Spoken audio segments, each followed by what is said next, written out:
All right, and I'm here with Derek Morgan. Welcome to the show, man. How's it going? Hey, it's going pretty well. Even better now that I am virtually here. Yes, there was a bit of a delay, but heck, we're rocking and rolling, and here we are. Yeah. And here we are. Well, thanks again for coming on, and you've been listening and stuff. Your buddies have been on. Zach has just came through. That was a lot of fun. And you do stuff with him, right? You want Sure to talk do. about that? Yeah. It's a great segue I just did. Zach is the effing homie. He plays drums in a band that I'm in with him called Twin Beds.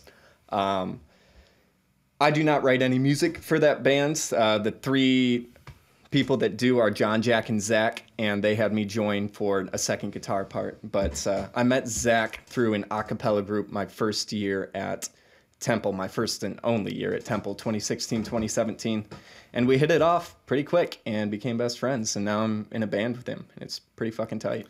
Word, yeah. You have this other project that I know you for very well, Phillygreen, which is a really cool pop punk indie band, and all that stuff in between. They got like acoustic vibes sometimes. I want to take it back as I normally do. So how would you say, like, what was like that first moment for you of like way growing up when you were like, oh, this song is dope, like the music, hold on, like I want to listen to this song again, or like, ooh, this guitar riff is sick, or whatever. Like, what was that like first like awakening of like favorite song type stuff? That's a great question. I honestly did not really like delve into listening to music and seeking out bands and new artists until probably my junior year of high school. But I remember one of the first bands I got into on my own without anybody like shoving them in my face was Fun, funny enough. And I spent one whole summer, every time I went out to mow our lawn on our little riding mower, I would put in my headphones and just listen through all of Fun's discography. And I'm like, fuck, this band is tight, and there's so much more than their two hits on the radio, let me tell you. If you don't know that now you know. Listen to their song Be Calm. It's one of my favorite songs ever. But that was probably like freshman or sophomore year of high school. And then junior year of high school, I had a girlfriend that got me really into a bunch of different bands. She would always make me like CDs and stuff. And I'm like, holy shit, this is like music I've never heard before. Like just growing up only listening to top 40s or classic rock. What kind of bands were they, like pop punk bands, stuff like that? The Front Bottoms, that she introduced me to the Front Bottoms. So that was like a huge segue into my music taste and my music career, honestly. Maybe not so much anymore, but that was like definitely a jump start for sure. Word. So what was... I'm just for curiosity's sake, what were those songs that were like shoved down your throat like growing up? Like before high school, like, because like I always say like my first song I remember was The Spinners' "Working My Way Back to You, Babe." Do you know that song? It's I like don't a know. really Maybe if I good soul funk song, and when I was like that's like one of my earliest memories, and I just think about that a lot.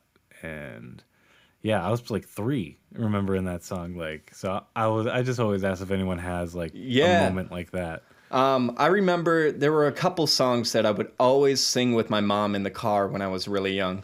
One was Escape, the Pina Colada song, and another was Hero by Enrique Iglesias. Oh wow. Yeah.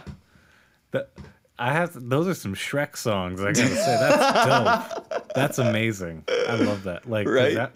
That was a movie like playing in my house a bunch. And oh, same. Little did I know those were like covers of the Monkees and shit, you know? Yeah, right? Like, what? Oh, okay. Smash Mouth is covering this? Like, that's cool. But that's fucking sick, man. Okay.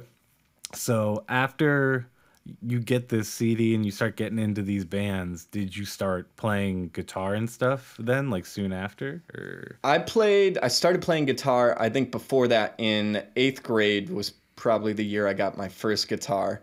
And I would just cover whatever song that I wanted to at the time. Like, I can't even remember the songs that I would cover, but they're really cheesy, like pop songs or country songs, shit that I'm not into at all now. I don't think I started like writing music on my guitar until the year after I graduated high school. like your own tunes Yeah. and whatnot. And would you consider that like the first Phillygreen stuff? Or Yeah. Yeah, I would consider that the first Phillygreen stuff. Actually, Tucker and I, we met. Tucker is the bassist in Phillygreen, my best friend ever. He moved to Philly to pursue music with me a year after I moved to Philly. And where was I going with this? Oh, yeah. We wrote the first Phillygreen song the year after I graduated, I do believe, or that summer. We were hanging out, and it was when Trump was running for president and everything was shit. And we wrote this I wrote the lyrics to this really cringy protest song called Follow Me. And it was just like this crazy rock song that had acoustic guitar, electric guitar, I don't know. It was absolutely ridiculous. I still have the link to it. I will send you to it, but you will want to crawl out of your skin when you listen to it.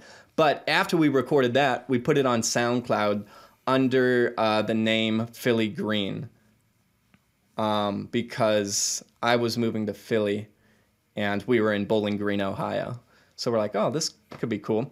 So that was the start of Phillygreen. That was our first Phillygreen song. But then I moved to Philly and started a 2-piece acoustic project with my friend Maria at the time. And we called that Peak 15. But that eventually morphed into Phillygreen. We kind of took the Phillygreen name back and made it a full band thing. Cool, dude. Well, I'm glad to finally know the lore behind that name. Nice. So that band's still alive and kicking, and that was like a while ago. That was like 5 years ago. Yeah. Around that time. Yeah. What's going on with it now? So like what happened after that? So like you guys started coming together, like you and Tucker writing music, and then you got more members in, or yeah. My first year in Philly, 2016, 2017, it was a 2-piece acoustic project, like I said. But the next year, Maria and I wanted to make it a full band. And that was conveniently when Tucker was moving to Philly. So we knew he had to be in it. And he originally... So like you guys knew each other before Philly. Tucker and I did, yes. And came to Philly at separate times? Yes, yeah. We met the year I graduated. A mutual friend of ours hit me up and was like, hey, my friend Tucker plays bass and guitar, and he would love to jam with you sometime because he knew I played some instruments, and we had mutual friends. And so we jammed and hit it off immediately that summer. And then I moved away to Philly, but he stayed in Bowling Green, Ohio to go to school. And then the next year he dropped out of school there and moved to Philly to be with me and pursue music. Word. Yeah. Cool. So, 2-piece acoustic band. Next year, Tucker moved to Philly. He played guitar. Maria played bass. And we found a drummer through a mutual friend named Murph. And he played drums, like I just said. And the year after that, or 2 years after that, it became a 3-piece band with me, Tucker, and Murph. And it was a 3-piece for a while. But now we are a 4-piece now. We have a 4th member named Tony who plays lead guitar. Nice. Yeah. And, so what was the last thing you guys released? Last thing we released was a part of a split called We're Also Sorry for Party Rocking. It was with Twin Beds, the other band I'm in, Phillygreen, and a band Twin Beds has toured with called Old Sport. And so Phillygreen released a song called Placent.com on that one, and Twin Beds was called Tory. Cool. But currently, I am working on a solo project. But after that, I believe I'm going to start recording some demos for Phillygreen now that I have all the equipment. Send my guitar parts and my lyrics over to Murph and Tuck, and hopefully we can put something together while we are all apart right now. Yeah, I'm looking behind you, and I can see like a bunch of cool shit on the horizon. You know, I Thank see you. cymbals in one corner, and, mic stands and shit on the wall. Like, fucking cool stuff, man. I'm great to see that you're back doing it. You know. Yeah, it And, feels so good. I haven't had recording equipment until this year. My girlfriend got me some mics for Christmas, and I genuinely have been dreaming about like recording and making my own music all by myself for at least 4 years now, but have never had the equipment to do so. So it has been a game changer, and I'm in the studio like every single day now, and it's so much fun. It's my favorite thing to do.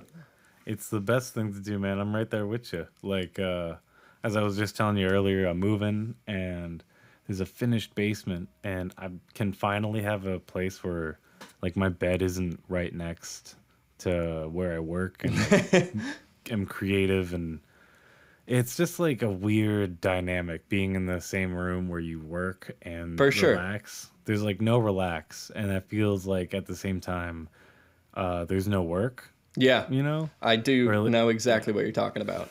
Yeah, this is the first time I've had like a whole room to put my music shit in and nothing else. And it's been so nice. Just a really awesome creative atmosphere to walk into, close the door, and get lost in.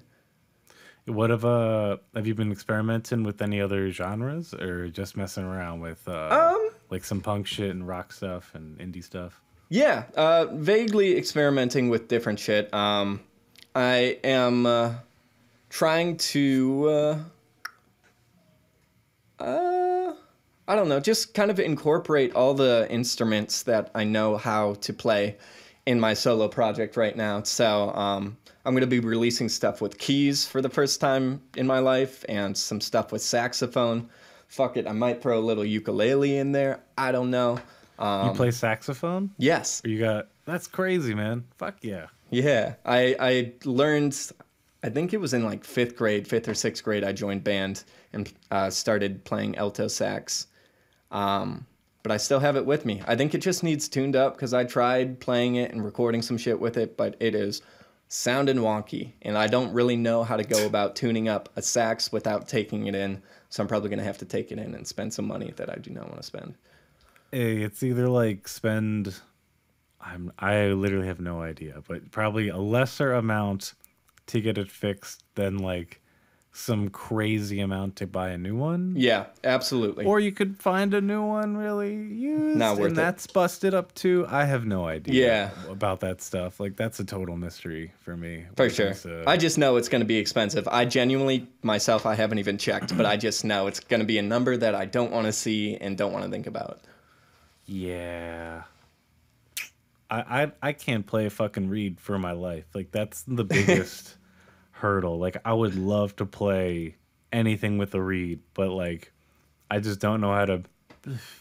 I can't do You like get the- brass mouthpieces, honestly.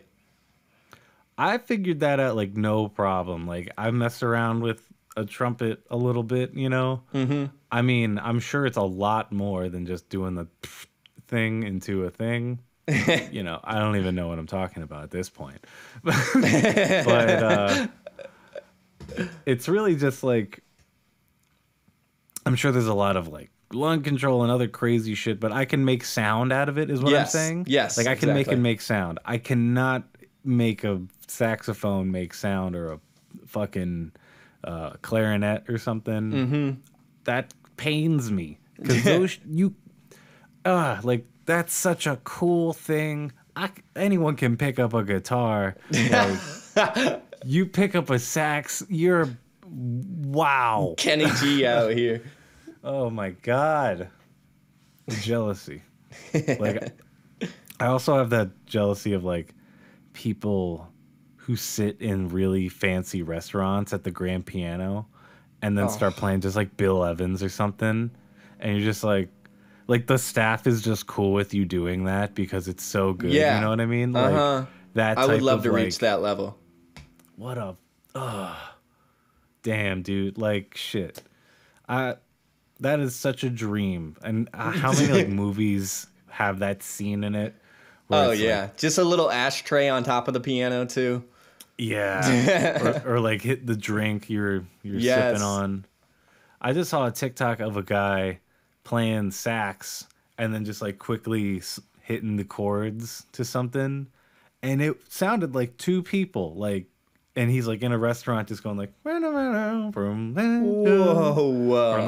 it That was is so crazy. cool. It was like, what? I should just stop. Yeah, what's the point? That's just like such a, yeah. So maybe when I'm like 50, I'll be the old man that can do that. Where they're like, I'm gonna no, set a don't. reminder and check in on you. Yeah, yeah. And then I won't even remember how to play piano at that point. No, I hope to keep writing music. Do you hope to keep writing music like throughout your life? Like, do For you my see yourself entire life, I don't see myself stopping.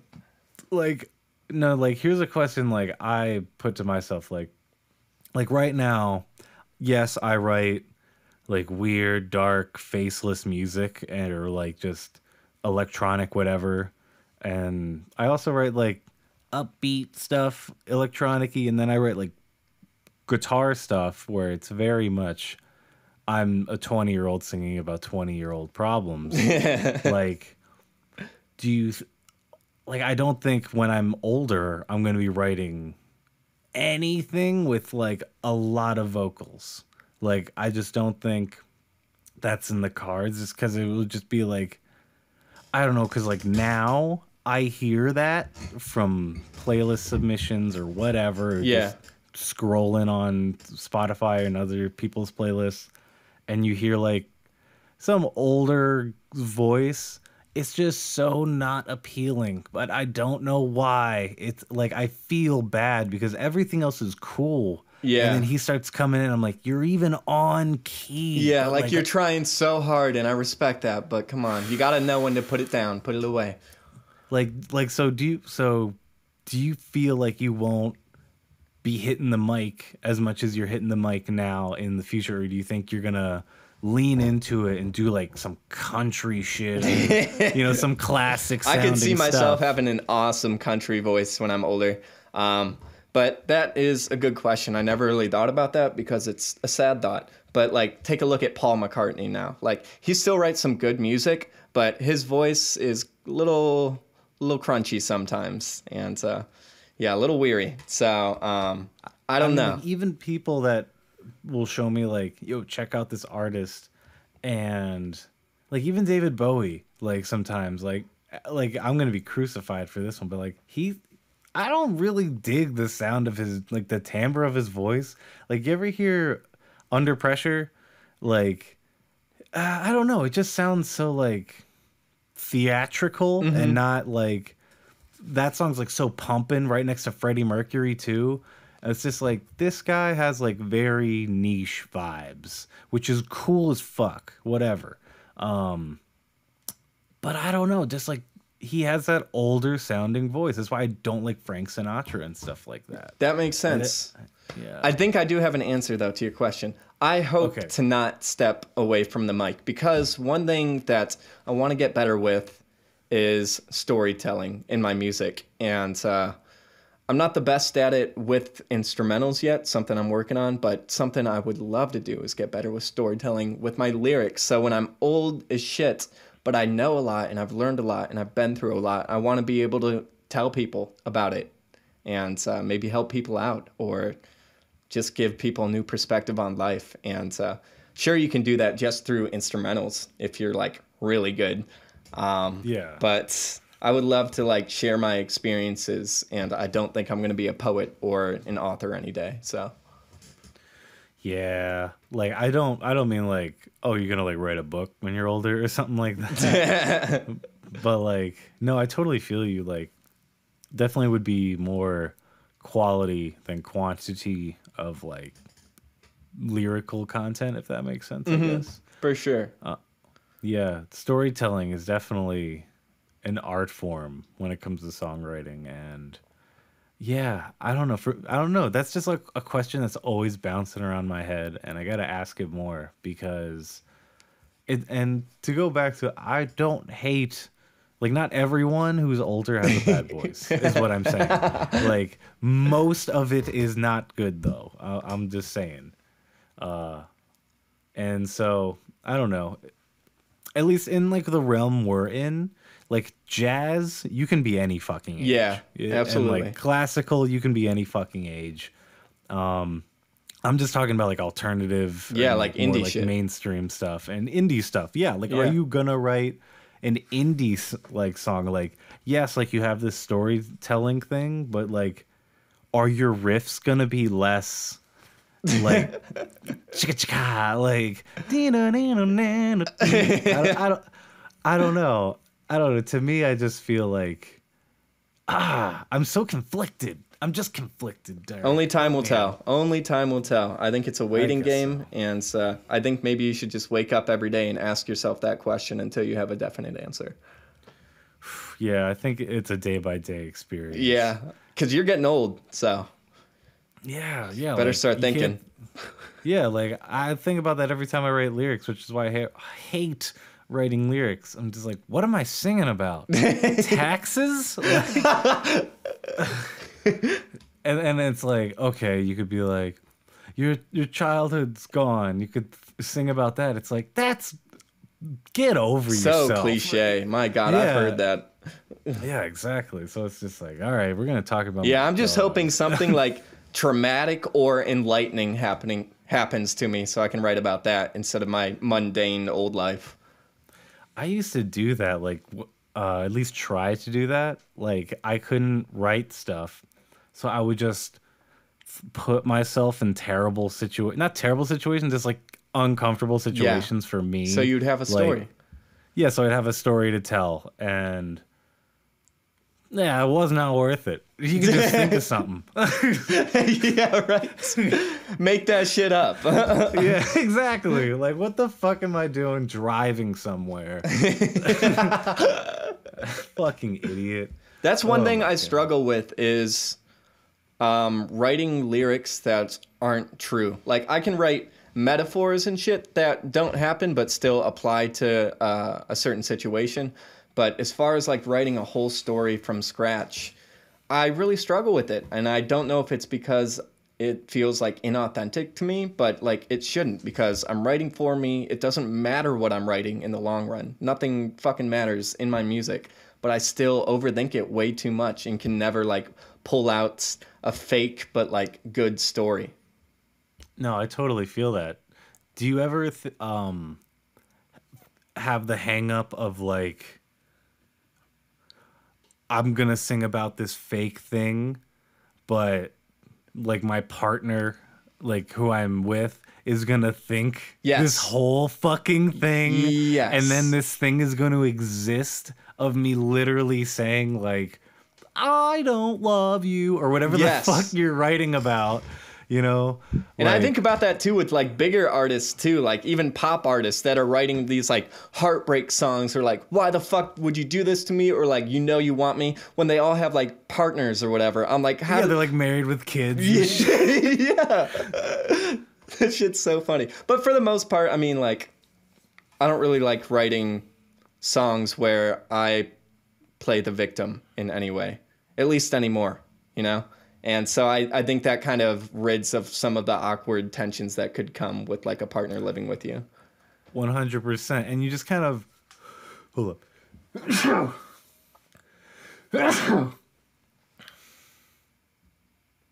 Okay. Hold up. My brain is scrambled.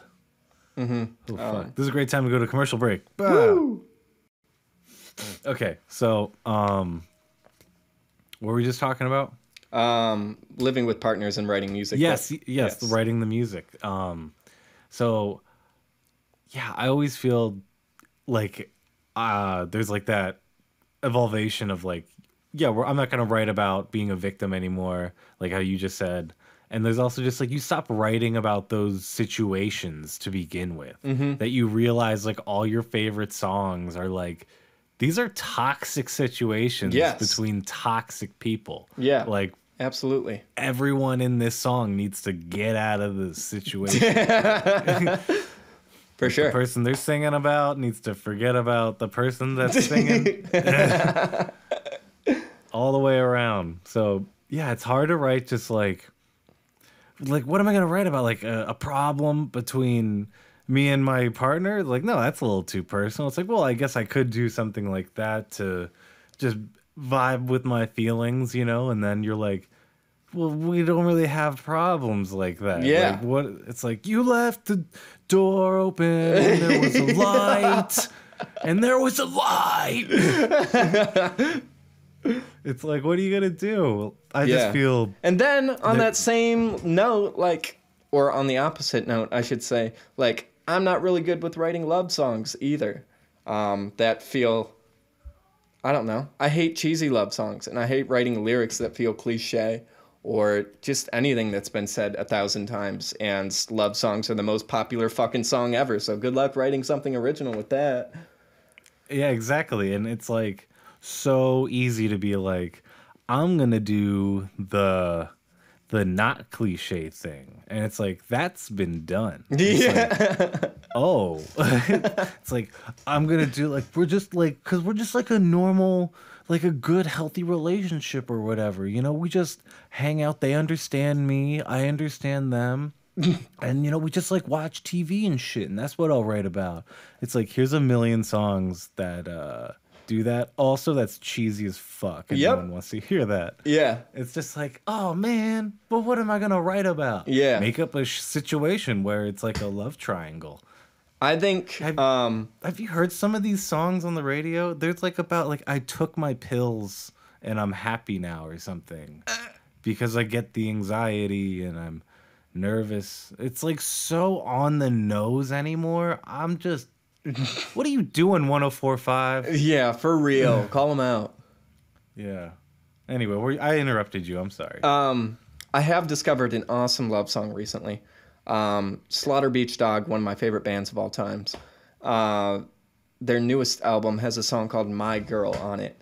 And it's just like about being in love with just like simple things that your partner does. But it also has like the perfect amount of humor in the song and just the words that he's using and how he's choosing to sing them. But I think that is an awesome style of love song where it's just like casual, whatever, but it's also like a little funny so it doesn't feel cheesy. And I think that's a kind of a workaround to add some humor in it and to be like aware about what you're saying. Yeah, for sure. That's kind of how I feel about Josie by Blink-182. Oh, yeah. It's like so funny, but like it's like barely a love song, you know? Mm-hmm. It's just like about like all the dumb shit that they put up with and still love you and stuff in like this quick manner. Yes. And it's just like, oh, this is great. I'm about like, that. There's no point where it's like, I love you. Or something like that. So, like that's what I'm into. But then like sometimes I'm into like the real like schmutzy goodsy stuff. Like Honeybee by Steam Powered Giraffe. Do you know that song? Nope, I don't. Different Honeybee. That's a crazy, like, that's a weird act. Like, they're very talented, but that's a weird act. They have one good song, and it's Honeybee. and my like the rest is like ragtime. It's insane. But that's a beautiful song. I have to check that. Stay Young Go Dancing by Death Cab is like, oh yes, absolutely, such a good song. Probably the last good thing that band put out. Like the end of that last album that I can tolerate, and now it's just I'm not. Yeah, they've delved into 104.5 territory now. Yeah, exactly. Like that's why the producer left, in my opinion. That you won't find that anywhere, but like Chris Walla, the dude that was like the auxiliary dude and produced all the records, made Plans what it is, made everything what it is, like all those crazy transitions in all the songs and like the background shit, like that was Chris Walla, and he was awesome, and he makes like a lot of ambient stuff now. It's like indie ambient. It's Oh, really cool. interesting. But yeah, he left after Kintsugi or some shit because I'm pretty sure that was like the album they were like, we got to do some stuff to it because it's going here, this album. You're on this record now, label now. And then he's like, I'm fucking out of here. And then Ben had to get like 2 guys to fucking replace him. And now they're also being produced by a 6th member, probably, you know, like as like these major labels have like Yeah. some kind of parameters. Like I'm telling you, like fucking Red Hot Chili Peppers didn't have triggers on their drums till their latest record. At least it sounds like there's triggers on that fucking. It's like you have Chad, what's his name? I think his name's Chad. But you know, the drummer is like supposed to be like such a super good drummer, and at least rated a super good drummer. And you're like putting triggers on his drums and shit, and like putting and Jesus. on top of just like, I don't know. I'm a bitch when it comes to stuff. So that's my rant of the day. You can Hey, call get me it a out. special moment. Yeah. Oh fuck. Okay. What else can we dive into? Really quick. One thing I did want to talk about, which Oh shit. I'm sorry. oh no, you didn't cut me off or anything. It's just kind of going along with lyric writing. One thing I've noticed in my lyrics recently, which I'm becoming more and more okay with, is I tend to write like kind of stream of consciousness writing. So I never really start off with like a story I want to tell in mind, which sucks because I was just talking about how I want to become better at storytelling, but like don't even try most times. Just Yes. pretty much whatever comes to my mind is what happens. And I've noticed that a lot of my songs, like between verses or like the verse tied to the chorus or whatever, they're just not like cohesive stories, or I don't know, they're just not cohesive pieces of lyrics. It's more just like, here's how I'm feeling or what I'm envisioning, and then here's another thing that's kind of like the same vibe, but here's another thing. But none of them really like tie together. And I'm becoming more okay with that, I think, because it's what feels real to me and authentic to me to do. So I think I'm going to maybe stick with that and then like explore storytelling in different projects or like flip back and forth. But I feel that like I can't tell you how many songs I have without a second verse. Like I just can't think of a good second verse ever. Like I fucking just put out a song where there's just no second verse. I just have it, the synth going instead of me singing. And then it's like back to the chorus. No big deal. no, I mean, yeah, some of the best stuff comes out in the first verse, and then you're like, how do I complement that? How do I build off of that? And that is so fucking hard. So I just start over, write another verse 1, call it verse 2. So do you just like write something, you got the music there, and then you just karaoke whatever the fuck you want? Yeah. And then like you're like, that's tight, you know, or like that's personal. You know, you ever? Yeah. I do that a lot because like I write the same way as you lyrically because I fucking hate lyrics. And like sometimes it's like deep subconscious shit that's like, oh, I need to call somebody and work on that or like figure that out. Yeah, that is cool. A lot of like your subconscious comes out when you're kind of just like randomly riffing over whatever you're playing. Yeah, I've gotten some like cool metaphors that way that literally like make me laugh at first because I'm like, that doesn't make sense at all, but like that's the melody I want. Then I'll go back and look at it and I'm like, wait, it does make sense if I think about it this way, and that's like really tight. And I'm okay with that. Like I interpret my I was just thinking about this earlier today. You know how Genius does the thing where they'll have musicians on to explain their lyrics? Yeah. If I were on that, I would literally never know like what the very first meaning of my lyrics were. I'd be like, they take on a new meaning every single time I listen to them, just like the listeners. Like it's not like I have a specific meaning that I'm trying to gain from this, rather a collection of words that I can apply to a lot of different situations and happenings in my life. Yeah, like it's just, yeah, Lyrics are weird like that. Sure are. So, fuck, man. Jesus. Yeah. Thank you for sharing all that. Hey, you're welcome. Like, cause I also like. You ever like sing some shit subconsciously that I know I just said this, but like that like really makes you like kind of like it might even be a placeholder, but like it's like, whoa, this is too personal to put out. Mm-hmm. And then you have to kind of like go back and change it, Water it down a little. subconsciously. Yeah, or vague it up a bit. Yeah. Because you're just like saying yeah, I don't know. I've been there too many times, and For sure. I just have trouble of going too vague at the same time. Yeah. Too personal can sound cheesy as well sometimes, because when you state things as they are, it's boring. Yeah. You know? And like I've always been a fan, back to Death Cab, of like how like the older stuff was very, I don't know how the new stuff is, but like the lyrics are very not spoon-fed. Yeah. It's like a workaround moment. You're like, there's some like gorgeous metaphors. Yeah, for that sure. like Ben Gibbard has written that made me want to be a songwriter in general. Just like Brothers on a Hotel Bed. Did you ever hear that song? I love that song so much. Such a good song. Like there's like metaphors in that like will like haunt me forever, of like I'll never top that. That's just such a gold star song. I'd agree man. with that. Yeah.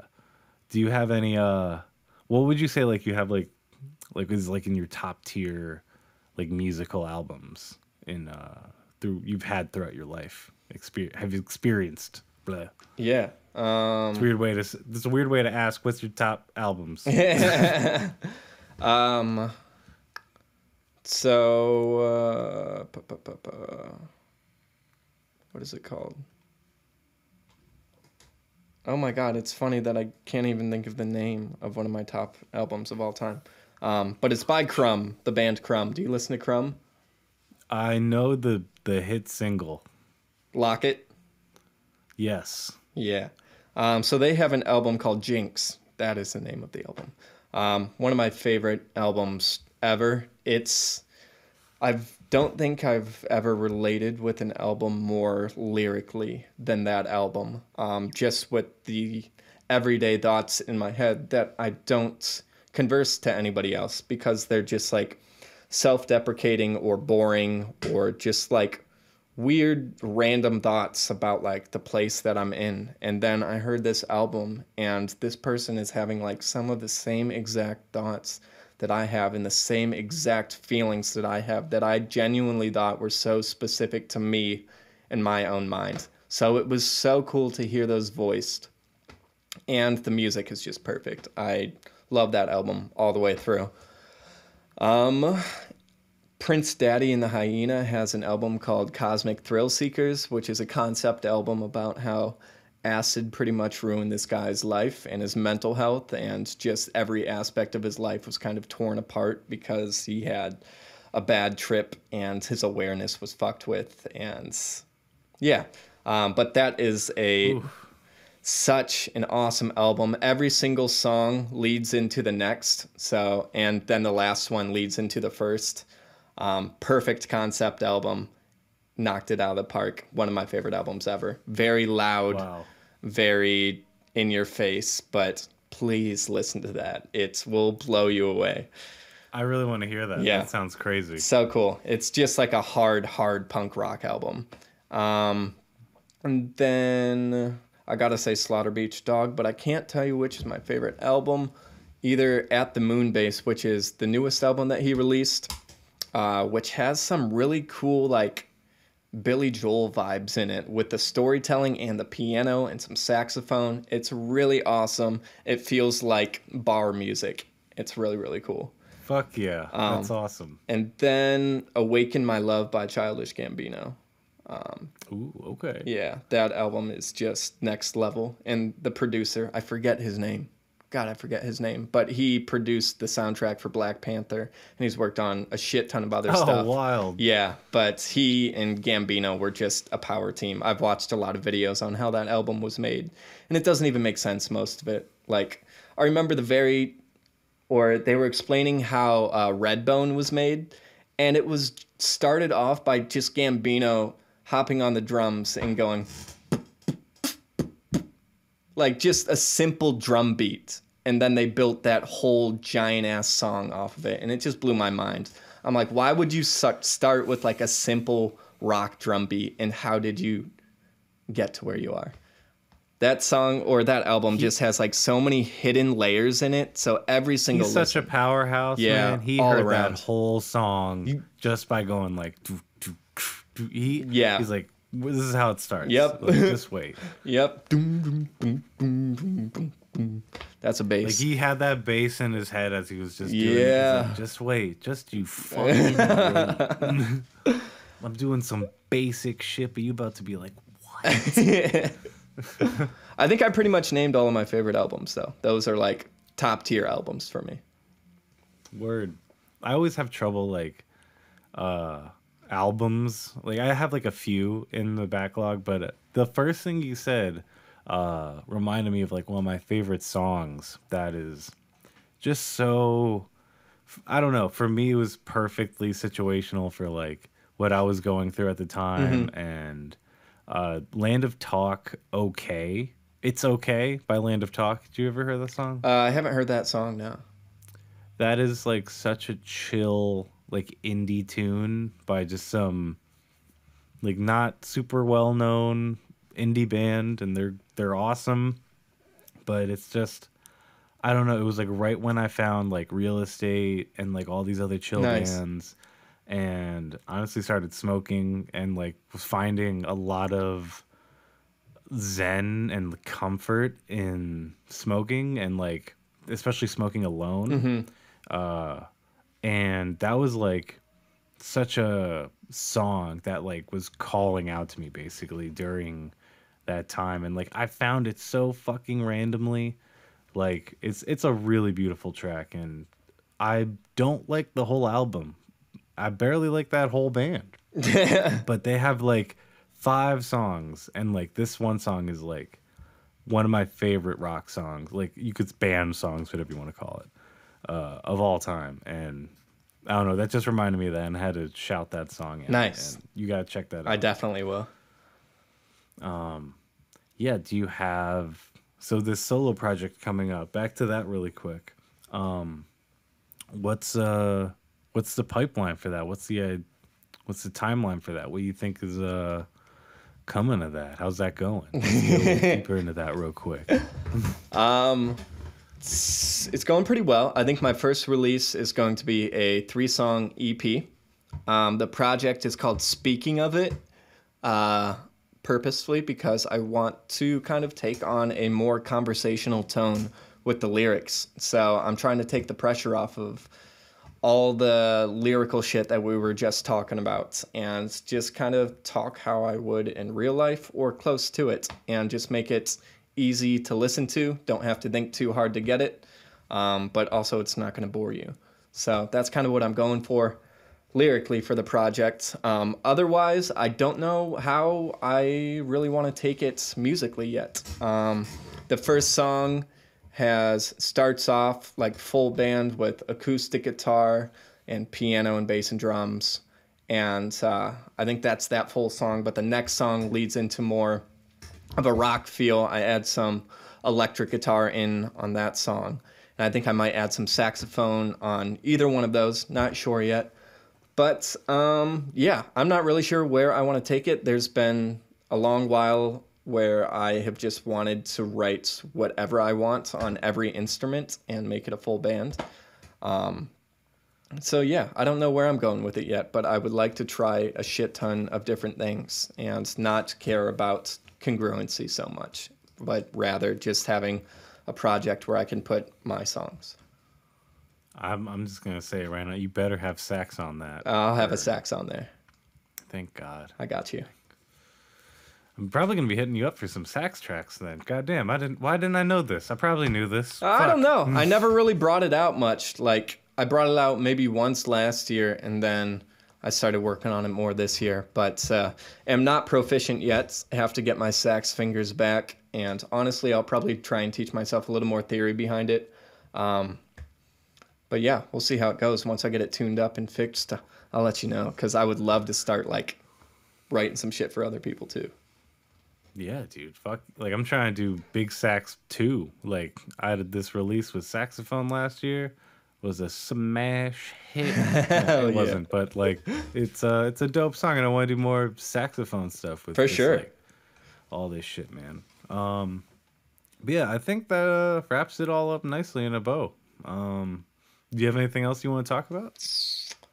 I don't think so. If you want to follow my projects, please do that. On Instagram is pretty much the only place I care about, but you can look us up on Facebook too.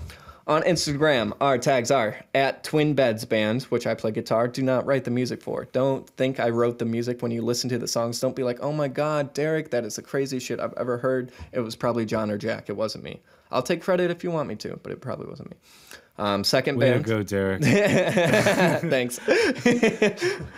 Second band, Phillygreen Band, at Phillygreen Band on Instagram. And now my new solo project, at Speaking of It Bands on Instagram. And so I think timeline-wise, I didn't answer that question, but hopefully within a month and a half, Speaking of It, we'll have the first EP out. So very excited for that. Wow. So keep an eye out. Nice. That wraps it up even nicely. Heck yeah. Like, you teased it, and now we get the full circle. Hell yeah. For everyone listening at home, that's what just happened. All right, well, thanks so much for coming on, man, and talking and shooting the shit. Absolutely. I'll see you next time. Thank you so much.